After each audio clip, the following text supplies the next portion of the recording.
And I echo it, hello everyone, because now we are also recording. All right. I hope you guys are doing well since last Thursday. I hope everyone is doing amazing. We had a really great show on last Thursday, and we have special guests this Yeah, we do. Thursday as well. And I want to say, I would not have thought that so many people, listened to us and already went to vote. I mean, I think Right. we did a really great job here, in advertising it, Mm-hmm. last show, people go vote and God, the turns out are fantastic. Yes, absolutely. We need to get in gear. And if you haven't voted, please go and vote. Go I would, and vote. yeah, It's go very and vote. important.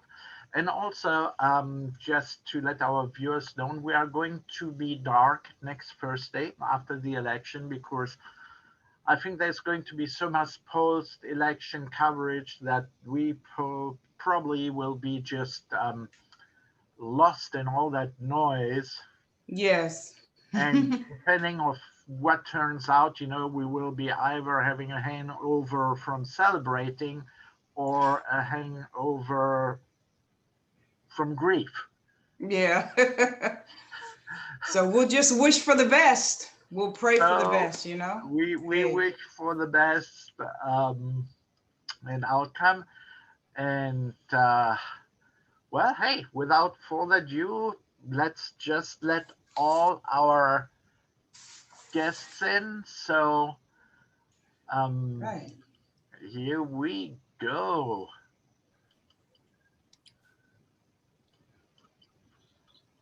I love that admitting people.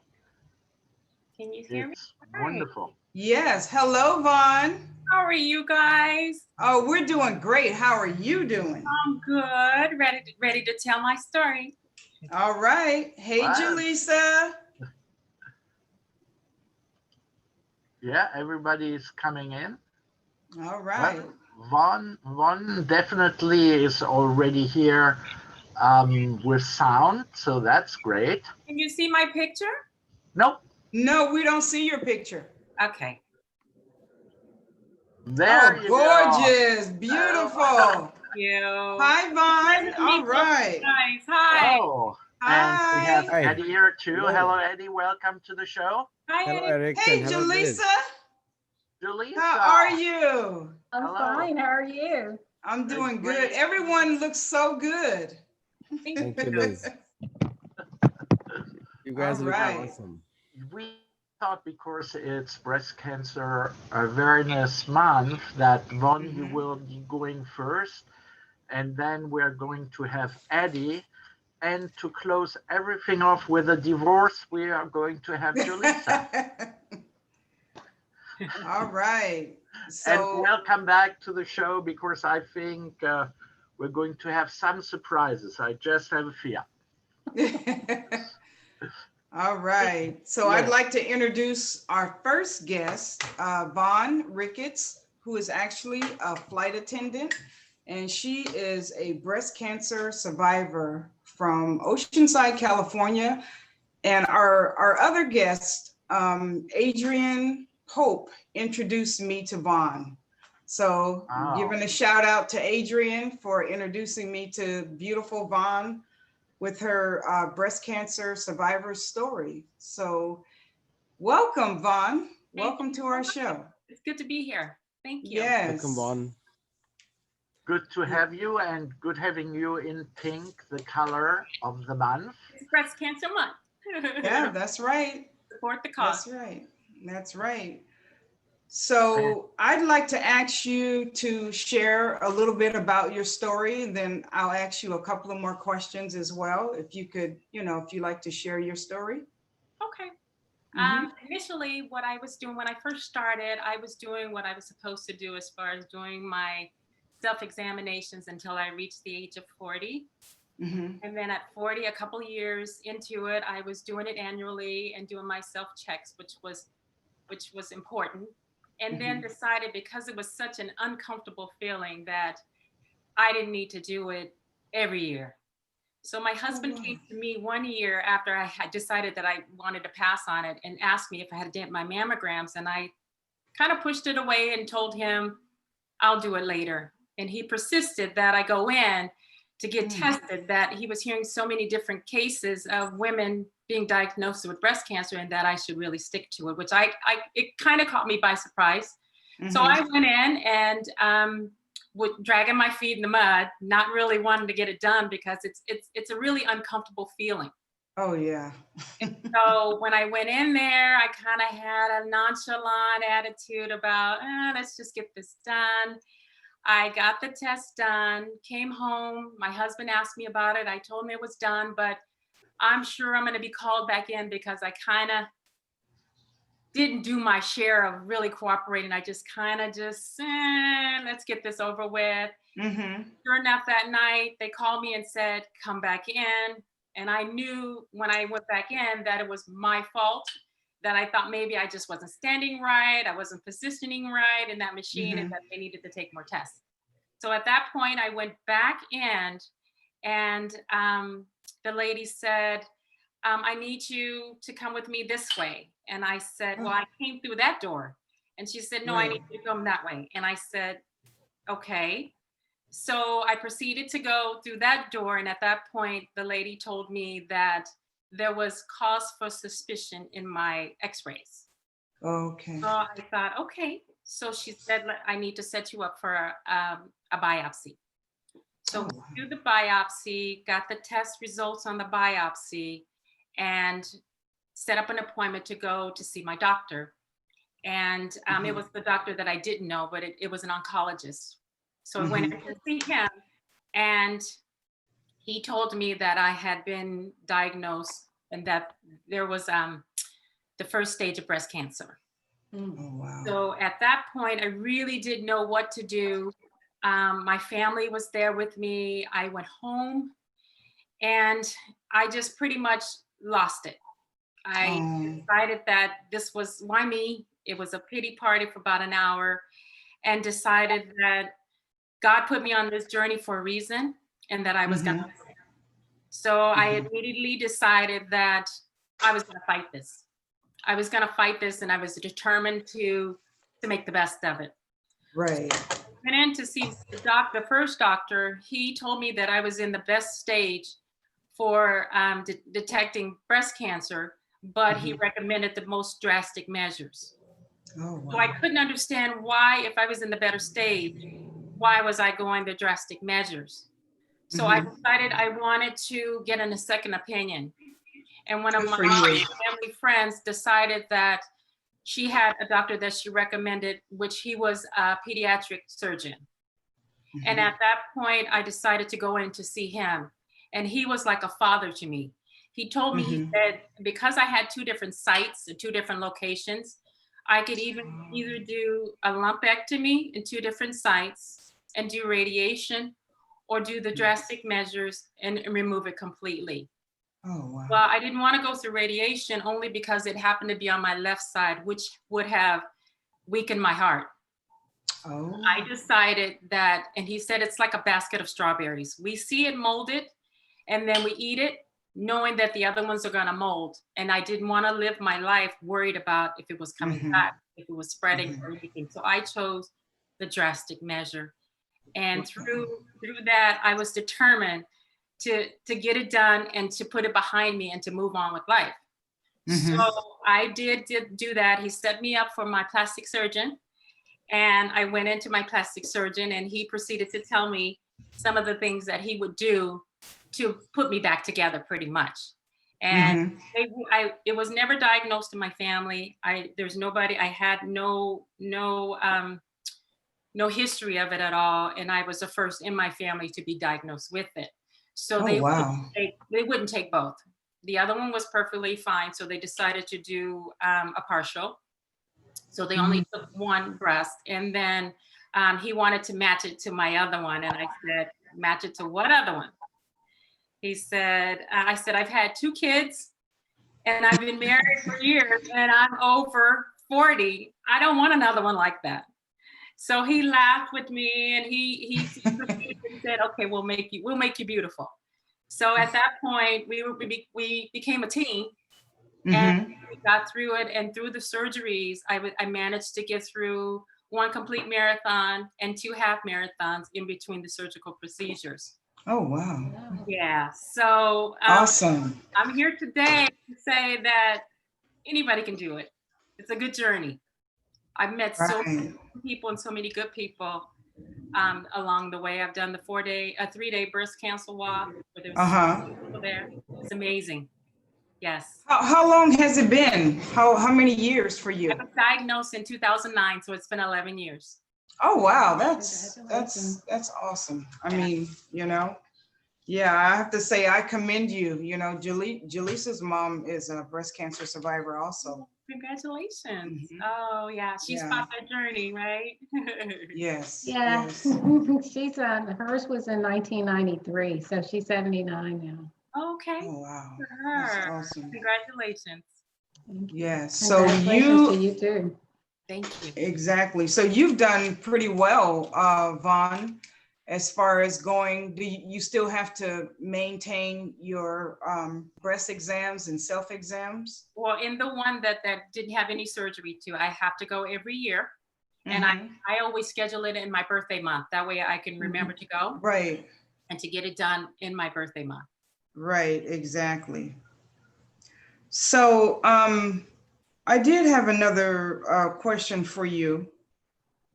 For our viewers, I know it's a kind of, you know, a scary thing. Do they have like counseling set up for women who are going through this type of treatment? They do offer women, when you first go through, they do have people that will sit and counsel with you and kind of tell you what's coming forward or what you're going to do and how to handle it.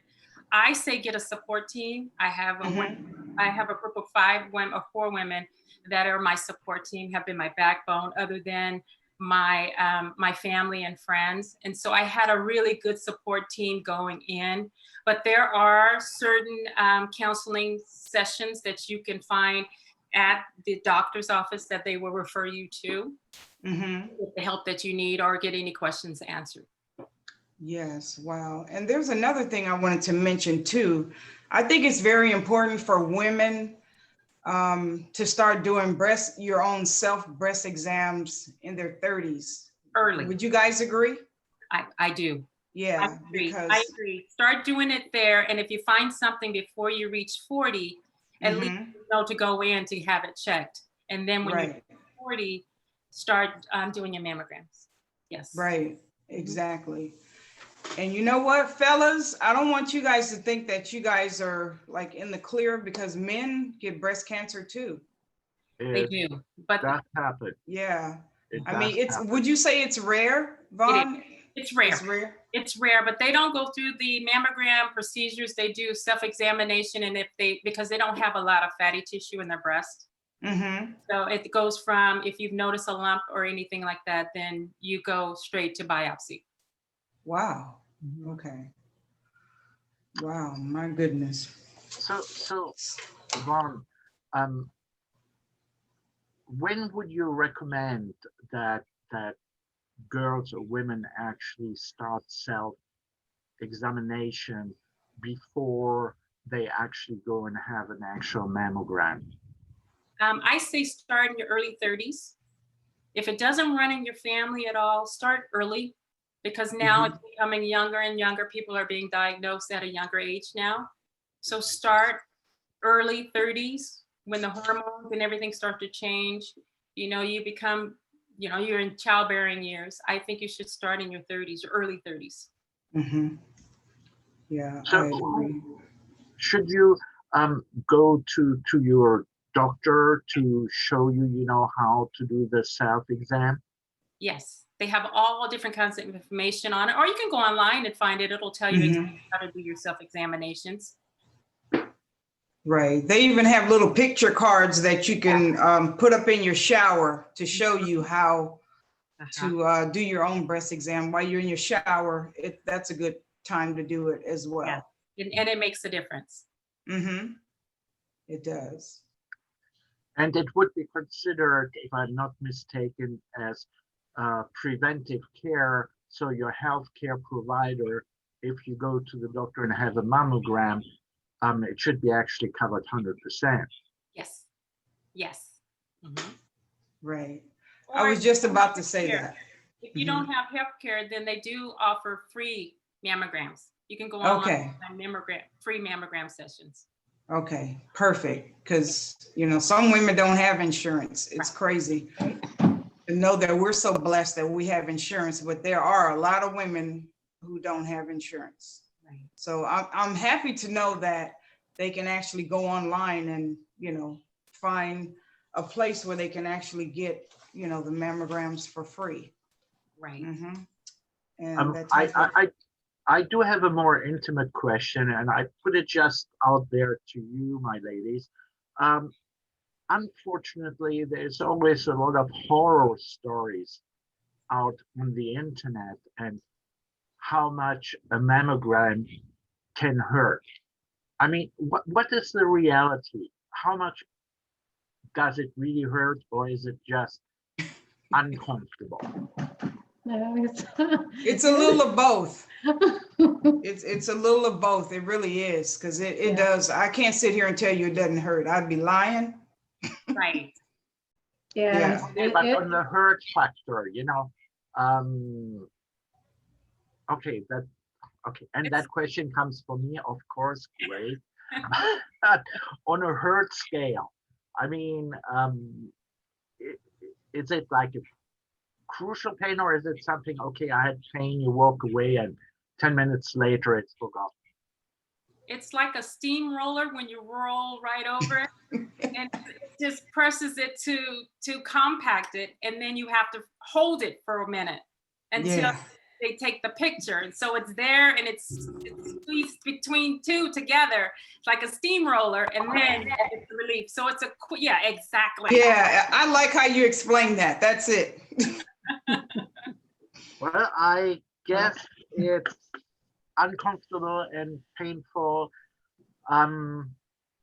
Okay, to compare it to men, so like a prostata exam, period. Okay, yeah. So also I wanted to give you, you know, some equivalent of pain we go through. So please, women, don't be afraid. There are definitely worse things, but it's worthwhile. Right, absolutely. It'll make a Absolutely. difference in life. It does. So Vaughn, would you like to give our viewers, our listeners, any more advice? Would you like to share something else that, you know, would encourage them to go and, you know, get their exams and not to forget? Okay, early exams is the key. Mhm. Self-examinations is the key as well. And when you reach 40, make sure you get in. And if you're diagnosed with it, don't be afraid of it. Take it by the bullhorns. And there's so many people out there that live through this. It's a long journey. You meet so many people through it, but it's been an amazing journey for me. I mean, I wouldn't change it. So stay positive. Stay around a lot of people that supports you and that love you, encourage you, and just kind of just take it as free spirit as I can do this. It's not a death sentence. It's just a part of your journey, and you can get through it. Exactly. Yes. Yes. I admire and appreciate your bravery with that. Thank you so much for sharing your story. I appreciate it. Thank you so much for the opportunity. Absolutely. Thank you, Ron. And please, you know, Ron, if you would like, you know, you can just stay on and listen and watch. And if you have to ask, you know, questions during the show, please do. Thank you so much. If you have other obligations, you know, we understand. I'm here. I'm living and learning. You're here. All right. Well, then, Eddie. Yes, Then sir. we are going to move to you. So if I may introduce you, Aditya Satsangi. Did I say that right? That's right. Oh, wow. So it's close enough. I like that. So Adi, You are like being an immigrant, but from India, far larger country where I'm from. I mean, with now close to 1.2 billion inhabitants, 1.3. 1.3. Well, so you're nearly as big as China now, or very close, Almost. Mm. and being the largest democracy on earth. That's right. So we have China on one side, totalitarian. We have India, democratic on the other side. Also, a lot of different languages in India. A lot of languages. How many different languages? So there are 3,600 dialects, Oh, and wow. and there are approximately 80 to 90 different languages. Mm. It's a world in itself. It's a world in itself. What why you're here is first of all, I shall say because you're Indian and many people don't know much about India. But here today we have the opportunity with someone who is um, how shall I say very deeply rooted in Indian history um, and also in politics. But we want to leave that aside today. And you have now published five different books. You're writing your six, Yes, and you sold over 600,000 books. Is that right? that's right. That's right. Wow, that's Congratulations. Wow, awesome. that's awesome. Thank So you. at Mm. this point, Thank you. tell us a little bit about your life journey, how you ended up there. But before I start off, I'd like to thank you and Liz for welcoming me on your show. So that's a great opportunity, You're and more than welcome. very happy to be here. I you all know when Indians come from India to US, they have only one purpose in mind, and that's dollars. Rest everything we have good in India. We have good weather, great beaches, great mountains. Everything is good. A lot of food. Everything is good there. But people come here for money, and I came here as an IT professional, Hmm. and my good luck has been very good. So did well there, and I decided to write these books, and I'm myself very surprised that it has been become so successful. I created a new brand name for myself. So you must have heard the word mythology, Mythology, Hmm. Ology. And very few Americans know the origin of mythology is an old Sanskrit word called myth, which means imaginary or fake, or can be a folklore where the proofs are not there. And the logos is an Italian word, a Latin word, which means a science or a study. So many of the Western historians wrote, they combined the two, the Sanskrit and the Latin word, and call it mythology. So, but if you look at the words etymological science, look at the meaning of this word, it actually means the science of fake or myth or the science of lie. The opposite of myth in Sanskrit is sat. Sat means truth. Sat, sat means truth. So I was looking at what I wanted to write because I have a deep penchant for writing history books, something related to real things, helps people build their identity. Because whenever the colonizers or any type of oppressor wants to rule a particular community or an individual, the first thing they do is destroy their identity, and then and there is nothing left for that person to defend on. And that's what many of the colonizers did to many continents. We have seen South America, we have seen Asia, we have seen Africa, and unfortunately the local people, over the years, they've forgotten who their ancestors were, what was their stories. Like I was very happy when Liz asked Juan, what is your story? That's a very loaded word. If somebody asks, tell your story, normally the question to me, where my mind will go, where should I begin? And because every human being carries a unique story. Right. Every community has a story. And but when somebody else comes there and declares that your story was a myth, now that's a big affront, as an abusive term to use against that community or individual.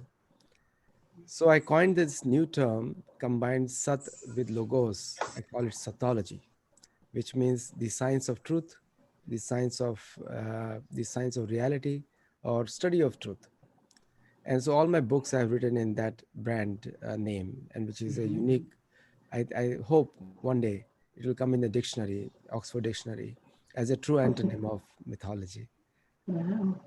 Mm, that's But cool. maybe, I mean, I've known you for a while now, and when we were, talking about, your book there, and when you coined that expression, Sattology, um, I had a lot of questions, and I remember you handing me over your first book, and I called you a couple of days later and said I didn't understand a word of what you were talking about. Because, but kind of not in a negative way, more like a novice, learning new language, new meanings, and of course new history too, because you're just, it's part of your heritage and part of my heritage. So if it's like, me giving you a book of all the German, you know, barbarian gods, in the old days. Um, but what you're trying to do is really to bring all this into modernity, Right. to bring it close to your readers, and really, like you said, to debunk, history into this happened in real and this is myth. That's right. Mhm. No, absolutely. Like I'll tell you one story. I went to Amazon forests last year, and I was traveling through South America. Many countries I traveled, and uh, and I was not touching the cities. The only time I would touch a city is the airport, and then I would go to their interiors. So I went to the Amazon forest. I was in Chilean jungles. I was in Bulgarian forests. I was in Ecuador, Mhm. and I was trying to talk to the locals over there, and I got a lot of cooperation from all those governments as well. And I was talking to the locals, and one thing which struck me was that they do not know their history, or the history is not recorded beyond uh, any time the European conquerors went there. So can you imagine Brazil would not be existing before 1492? Not possible. Brazil was always there. Right. And these people have been living, the indigenous people have been living there way before Portuguese came and made Brazil a colony, way before. Their cultures, traditions, their values were all intact. They all had a successful in their times, a successful economy, successful political system based on how they're living. And I went to Cambodia and Southeast Asia, and even went to some parts of interiors of Italy, because I wanted to see how the Romans were there. Most Mhm. of the Roman history is also gone. Forget about other places, is gone, because the Pantheon, if you look at the city of Rome, it has been built three layers. There are three layers of city under the main street that you drive on, Oh, and Wow. the lowest layer is the first Roman city, and that time that city was mostly built by the Greeks. So the Mhm. Greeks had built a city on top of which the Rome was made, but all those symbols had been deliberately removed. Now what happens is, now I'll tell you a very long-term impact when you remove the history. A child or a human being, any human being, they learn their current life based on their past life, way past. The cultures and traditions are carried forward by the genes. But when you have Mhm. no physical proof of what they believe in, then that person has lack of confidence, has issues which are related to far, cannot be resolved by a psychologist, cannot be resolved by a psychiatrist. It has a deep impact on the psyche of that person. And here we are talking about communities, huge communities.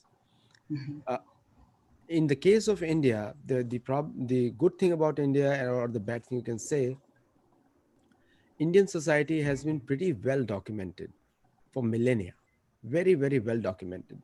British were not able to dismantle it.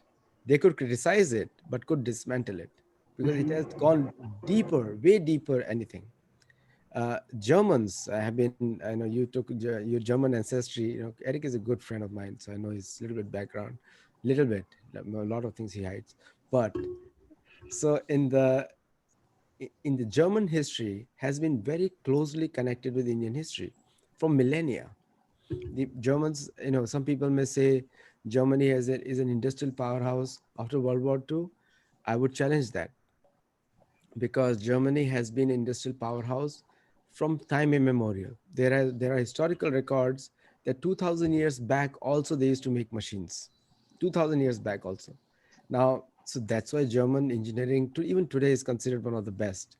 And Eric, I'm not trying to increase your ego, but yes, that's a No, fact. I'm like, Yeah, it is. I'm like, luckily I'm not an engineer, but my son is.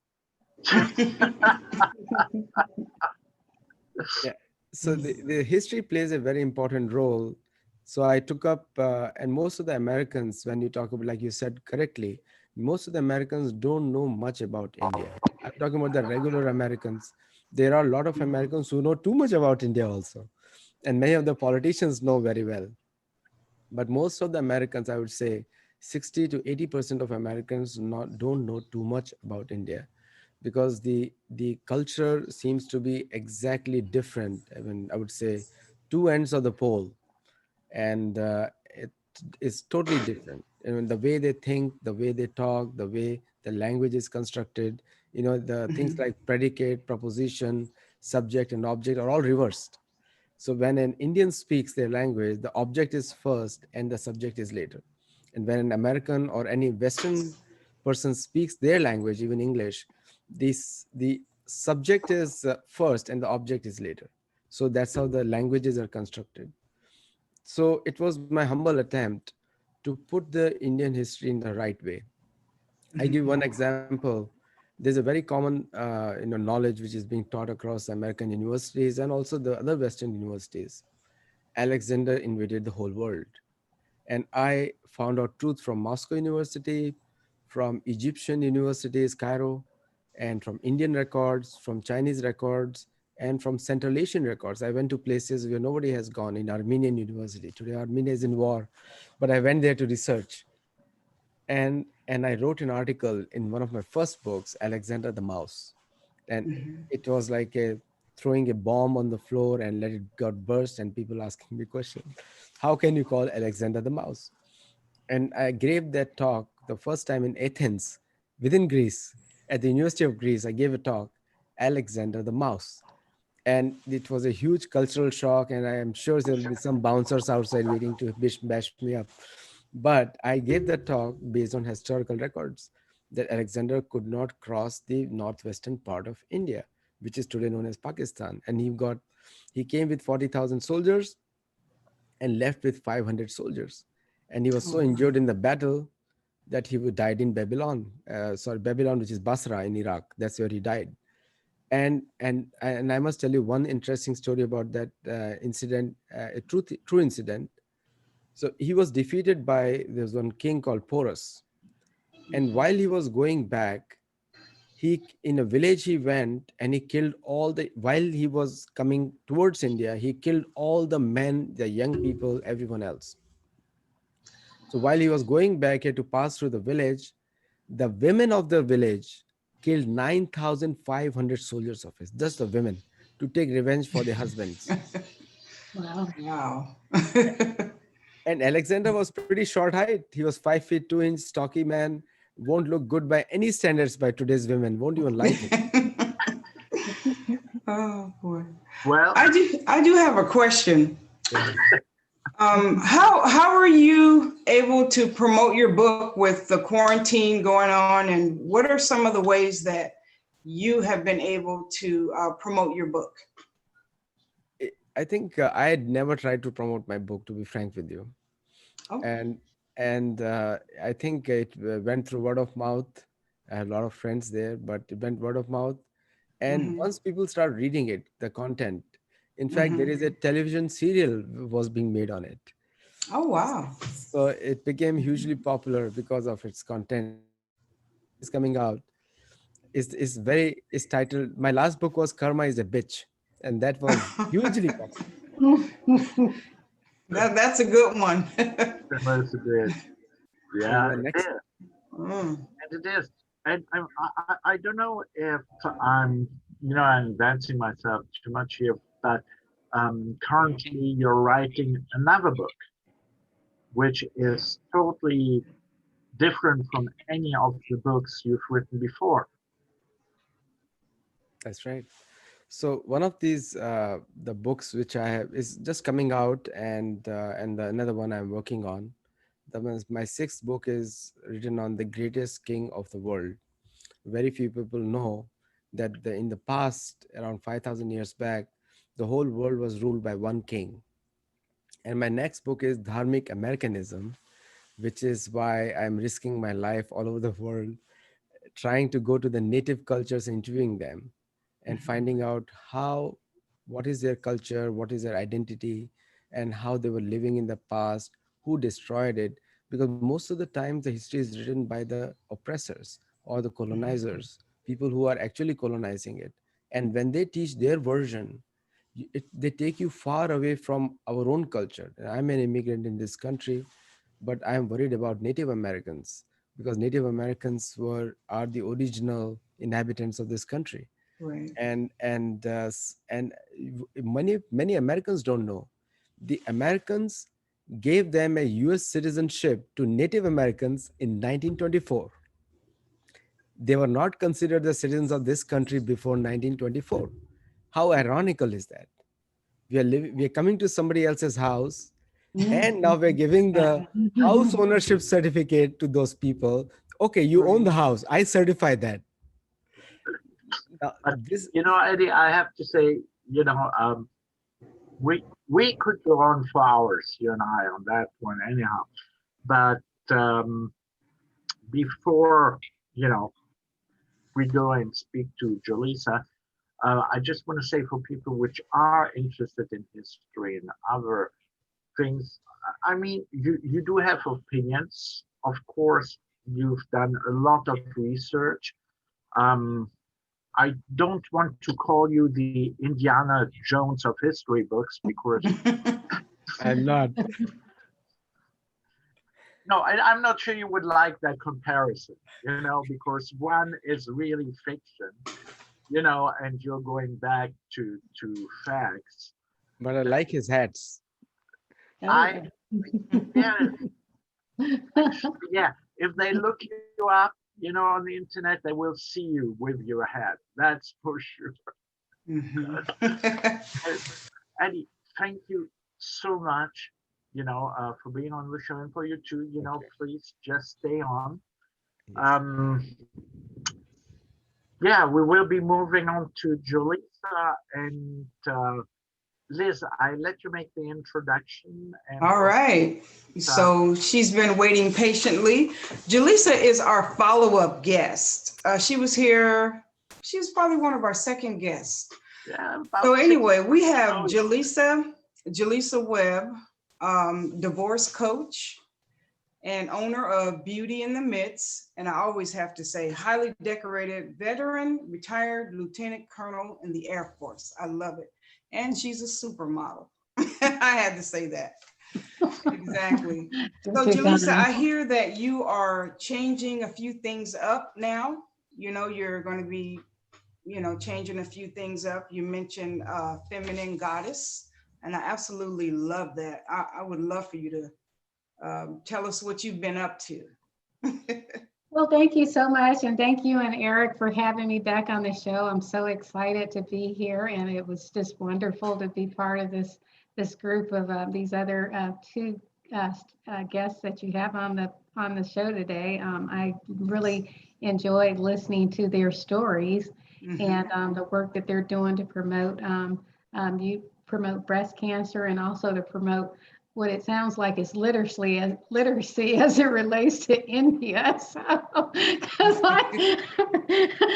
I admit I am no, I don't know much about India, so I will look forward to learning a little bit more and probably perusing at least one or two of your books at some point. So. Right. But thank you so much for the introduction, Liz. And I am deliberately wearing white today. And the reason I wanted to do that is because I do want women who are, no matter where they are in the divorce process, whether they're in the midst of it or trying to recover for, just to remember not to dim their light. You're a goddess always, no matter what's going on. And so it's very important for you to remember, you know, not to dim your light for anyone. And I know that can be kind of hard. It can be easier said than done because a lot of times when women are going through divorce, and men for that matter too, your self-esteem can take a bit of a toll. You know, your self-esteem, you can feel a little bit depressed, a little bit sad, you can grieve a little bit. And sometimes as a result of that, you end up having problems with eating, you know, sleeping, you lose weight, you gain weight. And one of the things that sometimes happens is people take this attitude, well, I feel terrible, so I may as well look terrible too. And that is not the attitude that we want you to have. That's right. We do not want you to have that attitude at all. So what I want to talk just a little bit about today is divorce and fashion. You know, when you're going through a divorce, you're transitioning. You know, this is going to be a new normal for you. And as a divorce coach, one of my primary jobs is to help my clients think, to be their thinking partner about a lot of different things. And one of the things that I really like to try to work with them on is getting them to think about how they're showing up, because the way you look and the way you present yourself, depending on if you're, hey, I love sitting around on Saturdays and Sundays in my pajamas with the best of them, you know, and there's nothing wrong with that. There's nothing that says, you know, every time you get ready to go to the grocery store, you got to beat your face and, you know, spend an hour putting your hair up and all of that stuff. But if you find yourself in a situation that's steady state where you're not concerned about your outer appearance, you could be missing out on some very important opportunities. You could be missing out on opportunities at work. You could be missing out on opportunities to meet people. You could be, you know, your friends went from saying, "Oh, girl," to "Ooh, girl." I mean, who wants that to happen? You know? Exactly. So we, you know, part of my conversation with my clients is to really help them think about, you know, how are you showing up, and just remind them that you really don't have to look like what you're going through. And so I just want to touch on 3 really quick tips to kind of get you started with that. And they all kind of center around decluttering and just doing an inventory of your closet and your wardrobe, you know. And so one of the first things that you want to think about is, do you need to get your sexy back? I mean, do you need to get your sexy back? I mean, when I got divorced, I was, I think 45, 46. My daughter was 13. And, you know, I looked around and realized that I had one extreme or the other when it came to clothes. I either had my professional clothes for when I was going to work, or I had clothes for like really fancy gowns or something like that if I was going to a charity function or some type of, you know, really gala or something like that. But I really didn't have a lot of clothes to just, go to a nice concert, because as I think about it, I guess my husband and I really didn't do a lot of that kind of stuff. So live music, things like that, just kick it with my girlfriends. And even if you want to go kick it with your girlfriends, there's a different way you kind of dress when you're married and you go kick it with your girlfriends. Right. And when you're divorced or single and you go kick it with your girlfriends, So I had to really think about it. So as you're no matter where you are in the process, one of the things you want to start thinking about is, what do I want my life to look like now? What type of activities am I going to be engaging in now? And when I go out with my girls, do I want to have a girl next door look?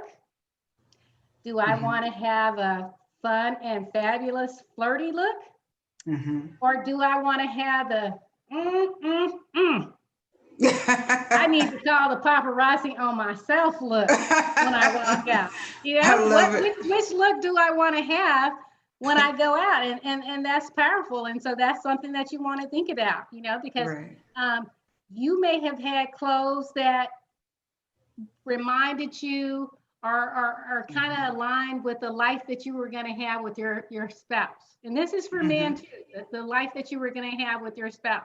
This is a great opportunity to get rid of that dress that he bought you that he thought was cute and he wants you to wear it all the time. Just kind of humor him. Exactly. Because you really thought it, or for guys, that shirt that she's always trying to make you put on with the tie. Come on, honey, put this on with that tie. And you're like, ew, so this is a great time to take a look at all of that. And you know what? You can release it with love, let it go to the gods and move on. Don't look back. Just give it away, donate it, give it to a friend, sell it, and don't look back. And there's nothing to feel badly about, in that process. Right. The other thing you want to think about is how your underwear look. Do you need to step up your underwear game? That's I'm right. just going to pause for a second, because we all know we get very comfortable when we're married. The bras and panties don't have to match. You got those same old boxers. Got that t-shirt, that little tank top with the little stain on it, the little tear. Whatever, so we can get very comfortable when we get married, as it relates to our underclothes. And here's the thing about that. This has nothing, well, I won't say has absolutely nothing to do with anybody else, but guess what? This has a lot to do with just you. I mean, exactly. You want to think about putting on something sexy, something silky, something that feels good to your skin, Right. So this is a perfect time to go out and get those satin and silk, get those satin and lace panties with the matching bra, and get those silk boxers that feel like, fly when you walk around in them, strut in them, get comfortable with them. That's it can be your little secret when you're at work, or wherever, that you got something. I really got something that's close to my body that's feeling good, and I love exactly. myself. So this is what I'm doing for myself. And the last tip, the last thing I want you to think about is and this is especially important right now because a lot of us are working from home. And I know there's a tendency when you're at home to just put on those sweats and, just walk around with your socks and wear your pajamas that you got up in and drag out the laptop on the bed and all that stuff. And, you really want to think about that one too. I mean, you really want to think about it. I know some people are giving up because of COVID, but you don't have to be one of them, especially with the holidays coming around too, because the other thing that happens when we are wearing clothes that don't fit well, that are baggy and loose, that's a recipe for overeating and overindulging. Yeah, that's right. Napping, taking a nap right after you get it, to get the itis or whatever. And you just want to go curl up on the bed and take a nap. So these are definitely no-nos. And I mean, think about it. If someone knocked on your door right now, how do you feel when people knock on your door and they persist and you feel like you got to answer it? I mean, are you prepared to answer it? Or are you kind of thinking around the door going, yeah, because you don't have it all together. Right. So that is something to think about. And this doesn't have to be every day, but there are a lot of really cute lounge outfits that you can wear. You happen to have a friend who's a fabulous, famous celebrity designer. You can up and say, "Hey, girl, hey, can you help me out with something?" Exactly. I need to feel good. I want to feel good, and a lot of times, believe it or not, when you feel good on the outside, sometimes feeling good on the inside starts with the way you look on the outside. So Exactly. Yes. Sometimes it's not about, you can't tell which one, which one is a chicken and which one is the egg in that incident. So Right. either one of them can drive it. And so, those are just 3 of the tips that I really wanted to share today. This is the perfect time to start making a plan for what you're going to do with the holidays coming up. You don't have to dress up for anybody. You can dress up for yourself. Exactly. Consider this a form of self-love too, right? Self-love, That's self-care. right. Because if you feel good and if you're demonstrating love and care for yourself, guess what? It makes it easier for you to pass it on to other people. And it makes it easier for you to show up as your best self.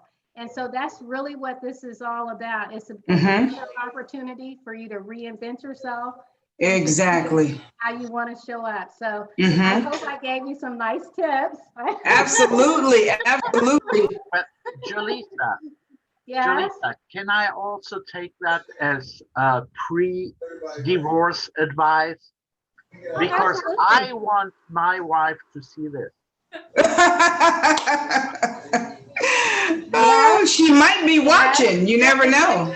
But Eric, you bring up a good point, because as a divorce coach, we do work with people that are part of it is stay or go. So when people are trying to figure out whether they need to stay or go, sometimes part of the conversation we have with them, because this isn't just about blame the other person and make everything the other person's fault. This is an opportunity. Let's get honest and let's make sure that we're looking at some of the things that we may be doing that might be causing our spouse to have a particular, to feel a certain way about us. So do we need to, how are we showing up in the marriage too? So step up our game. Yeah, exactly. So that's a great question, Eric. That's a really great question. Yes, absolutely. I think it's very important, for us to feel good about ourselves, and then of course it shows on the outside, people, they'll be, I would say, a little more interested, but we have to take the bull by the horn, and take care of ourselves and do self-care, self-love. And it definitely shows, and it feels better because there's a lot going on now. And, to take that route and, dressing for ourselves, that'll take you a long ways. This definitely, people should look up your website. That's for sure. Absolutely. I have some love pieces. And but Jolisa, coming just back to what's happening. Do you feel an uptick? For yourself, having more clients during this hard times. Yes, I mean, unfortunately,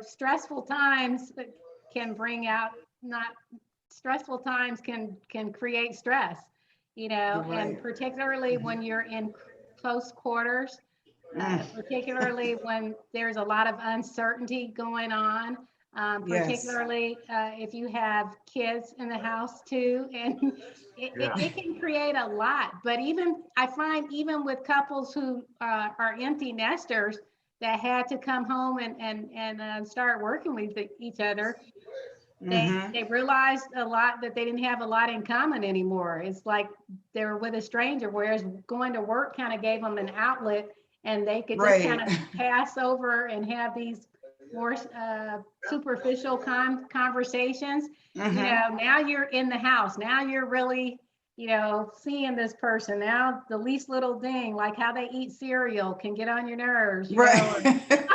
Exactly. So Oh I didn't my realize God. she's back in the house, you know, because and the way people deal with stress is different, you know. So you might have, you know, your wife, all of a sudden she's vacuuming, you know, incessantly about 4 or 5 times a day, but because that's her way of relieving stress. But it's annoying Mhm. to you because you're trying to do so there are just a lot of there are a lot of things that kind of surface, you know, when we have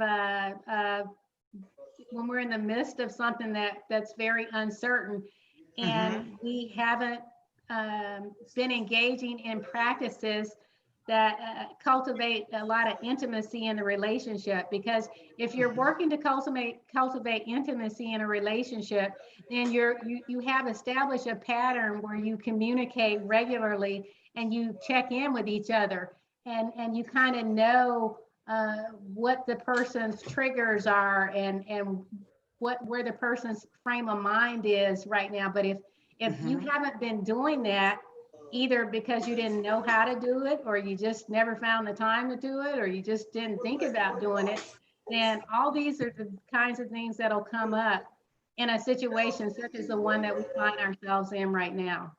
Right. Exactly. Mhm. Yeah. Right. Well, That's if some I very good tips. Very, very good tips. Things that you don't even think about, you know. I tell you. Yeah, yeah. like I said, And something you I said, hmm?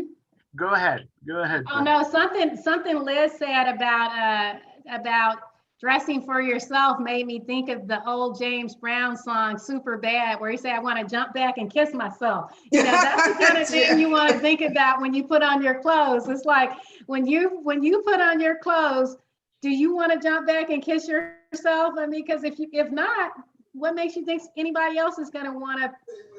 Right. That's one of the real quick, easy tests for how you're showing up. It's like if you don't feel Mhm. like you look good, and if you don't feel like you want Mhm. to jump back and kiss yourself, then you probably need to go do something differently with what you're wearing.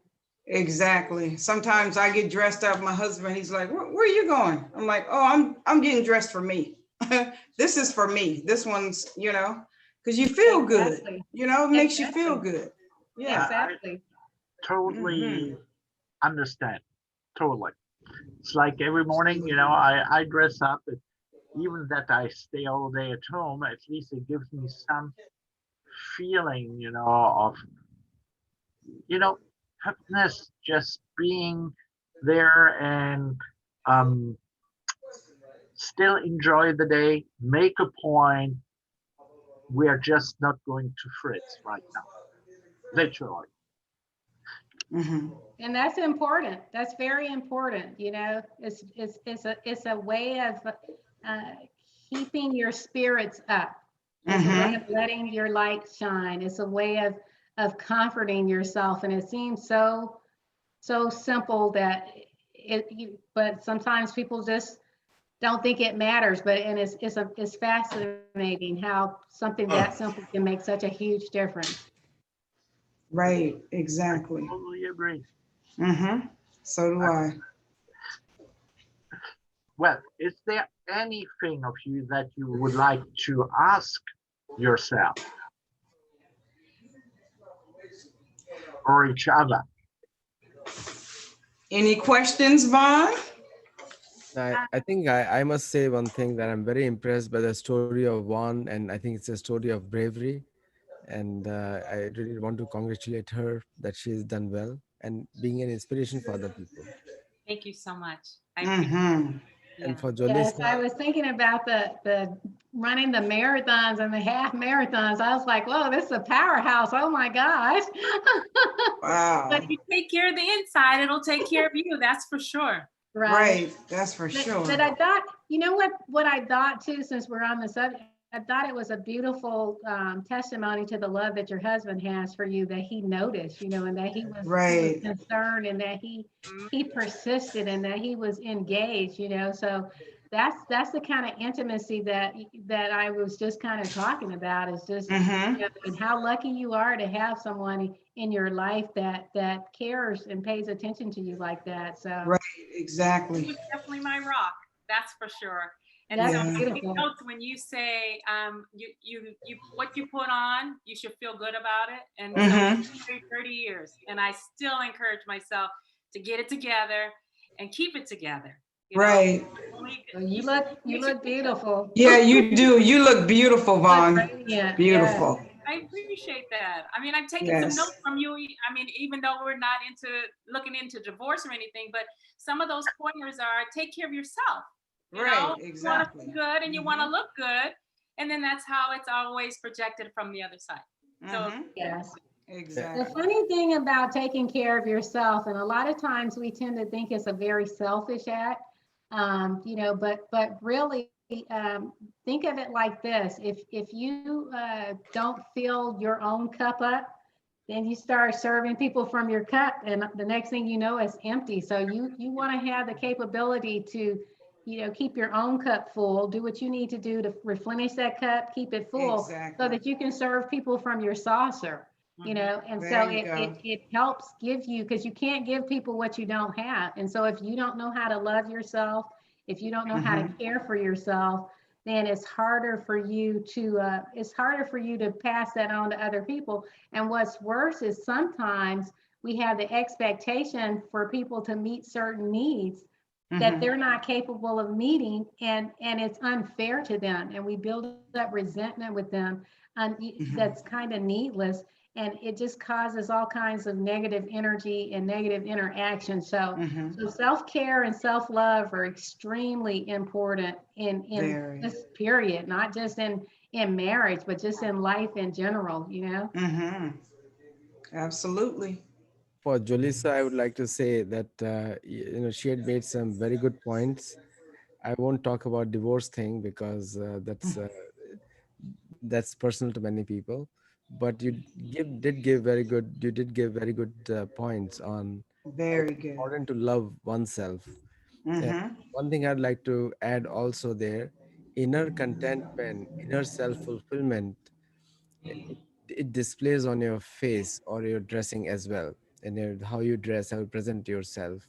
So externally we must, you know, try to look best whatever we can, because it helps in the social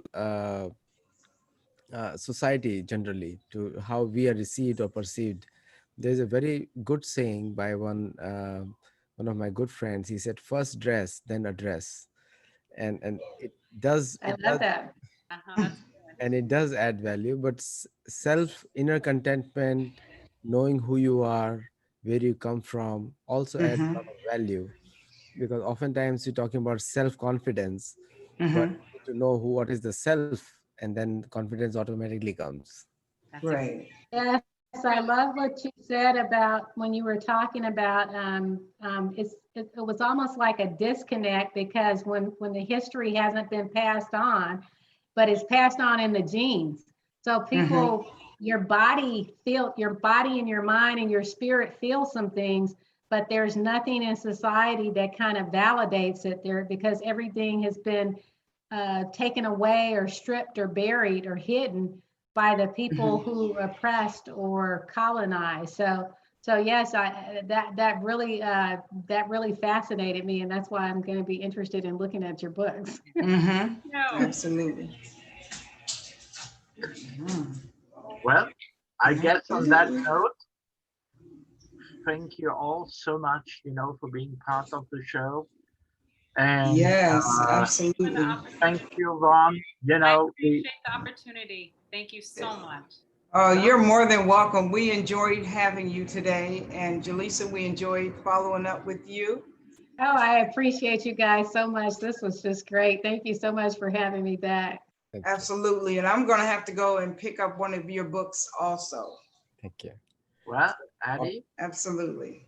on So, amazon on Amazon, if you go and search for Sattology, Sattology, and you'll get All all my. right.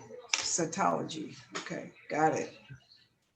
okay, guys, wish you a great weekend and Yeah, you guys have a phenomenal weekend. Or should I do like this and vote? Yeah. Yeah, go vote. Go and vote. It's so very important. Bye. Bye-bye. Take Love you care. guys. See you, Bye. Vaughn. Guys. See you, Jolisa. Bye-bye. Bye-bye.